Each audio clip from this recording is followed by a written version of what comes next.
আমি তৌমিনুর আর আপনারা দেখছেন টেক এমটিআর ইউটিউব চ্যানেল। আপনাদের সকলকে স্বাগত। এই ভিডিওর মাধ্যমে আমি দেখাবো কিভাবে মাইক্রোসফট এক্সেল এবং ওয়ার্ড সফটওয়্যার ব্যবহার করে আপনি পরীক্ষার্থীদের সিটিং লেভেল কিভাবে তৈরি করবেন এবং খুব সহজ এবং অটোমেটিক ওয়েতে। তাহলে দেরি না করে ভিডিওটি শুরু করি। প্রথমে মাইক্রোসফট এক্সেল ওপেন করে আপনি স্টুডেন্টের একটি ডেটা প্রস্তুত করে নিন। তার জন্য যেই ফিল্ডগুলি আপনি লেভেলের মধ্যে রাখতে চাইছেন সেগুলি ইনসার্ট করে আপনি ডেটাটি প্রস্তুত করুন। তারপর আপনি এই ফাইলটি সেভ অপশানে গিয়ে সেভ করে রাখুন। দেখুন আমি এখানে স্টুডেন্ট ডেটা নামে ডেস্কটপে সেভ করে রেখেছি। এরপর সরাসরি আপনি মাইক্রোসফট অফিস ওপেন করে নিন। সবার প্রথমেই আপনাকে পেজ সেটআপের কাজটি করে নিতে হবে। তার জন্য আমি যাব পেজ লেআউট অপশানে। পেজ লেআউট ট্যাব দেখুন উপরে আছে। পেজ লেআউটে যাওয়ার পর আমি যাব মার্জিন অপশানে। মার্জিন এখানে সিলেক্ট করব ন্যারো। তারপর পেজ ওরিয়েন্টেশন হবে পোর্ট্রেট এবং পেজের সাইজ A4, অর্থাৎ আমি এখানে A4 সাইজের যেহেতু প্রিন্ট নেব তাই আমি এখান থেকে A4 চুজ করলাম। এরপর চলে যাব মেলিং ট্যাব। মেলিং ট্যাবে যাওয়ার পরে একটি অপশান দেখতে পাবেন স্টার্ট মেল মার্জ অপশানে যাব। সেখান থেকে লেবেলস এই অপশানটি চুজ করে নেব। এরপর একটি নতুন উইন্ডো ওপেন হবে। এখানে দেখুন প্রোডাক্ট নাম্বার বলে একটি সেকশন পাবেন। সেখানে কিছু লিস্ট দেওয়া আছে। এই লিস্টের মধ্যে 30 পার পেজের সেম নামে দুটো অপশান আছে, আপনি নিচেরটা চুজ করে নেবেন। তারপর ওকেতে ক্লিক করবেন। এরপর দেখুন একটি ব্ল্যাঙ্ক পেজ দেখা যাচ্ছে এবং সাথে একটি প্লাস চিহ্ন কর্নারে আপনি দেখতে পাবেন। এই প্লাস চিহ্নটাই আপনি একবার ক্লিক করুন। এরপর চলে যাব ডিজাইন ট্যাবে গিয়ে আমি এখান থেকে একটি বর্ডার চুজ করে নেব। এর ফলে দেখুন যেই লেবেলের যেই বর্ডার বা আউটলাইন বর্ডারটি এখানে চলে এসেছে। এরপর আমি প্রথম যেই বক্সটি বা ঘরটি আছে সেখানে আমি আমার যে ডিজাইনটি বা লেবেলের যে ফরম্যাটটি সেটি এখানে তৈরি করে নেব। তার জন্য আমি প্রথমে স্কুলের নামটি সবার উপরে লিখলাম এবং সেটিকে সেন্টার এবং বোল্ড করে নিলাম।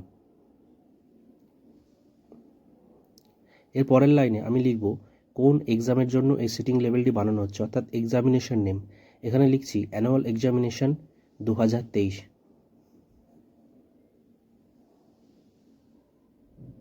তারপর সেই লেখাটি আমি একটু সাইজটা ছোট করে দিলাম। এর পরের লাইনে আমি বাঁদিকে যেই ফিল্ডগুলি ইনপুট করেছিলাম এক্সেল শিটে সেই ফিল্ডগুলি এখানে লিখতে হবে। অর্থাৎ আমি লিখেছিলাম নেম, তাই সবার প্রথমে লিখলাম নেম। তারপরে দিলাম ক্লাস। এরপর দেখুন আর লেখার জায়গা পাওয়া যাচ্ছে না। এরকম যদি অবস্থায় আপনি পড়েন তাহলে আপনি লেখাগুলি সিলেক্ট করবেন। হোম ট্যাবের আন্ডারে একটি অপশান পাবেন লাইন স্পেসিং বলে।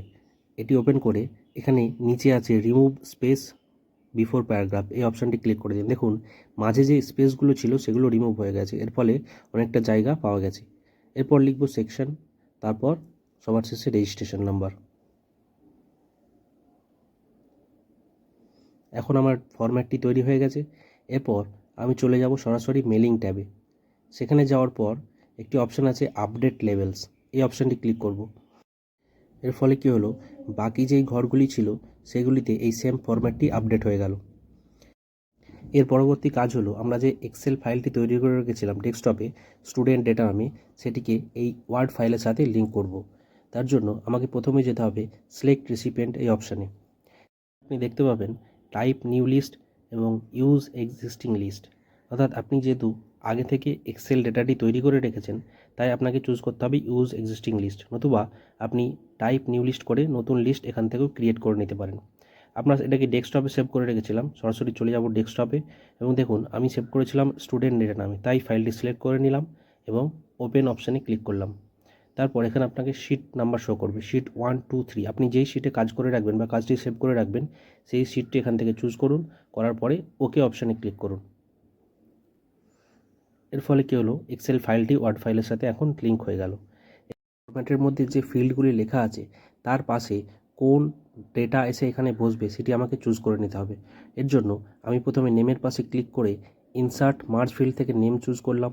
তারপর ক্লাসের পাশে ক্লাস চুজ করব এবং সেকশনের পাশে গিয়ে সেকশন এবং অবশেষে রেজিস্ট্রেশন নাম্বারের পাশে রেজিস্ট্রেশন নাম্বার। এই যে লিস্টগুলি দেখাচ্ছে এগুলো কিন্তু এক্সেল ডেটা থেকে আসছে। এরপর আমি চলে যাব আপডেট লেভেল অপশানে। এবার আপডেট লেভেল করলে আবার সমস্ত ডেটা সমস্ত ঘরের মধ্যে আপডেট হয়ে যাবে। এরপর লাস্ট অপশান আমি যাব finish and merge. Finish and merge সেকশানে গিয়ে অপশান দেখতে পাবো এডিট ইন্ডিভিজুয়াল ডকুমেন্টস, এই অপশানটি ক্লিক করব। এরপর যে অল অপশানটি থাকবে অল থাকবে, তারপর সেই অবস্থায় ওকেতে ক্লিক করব।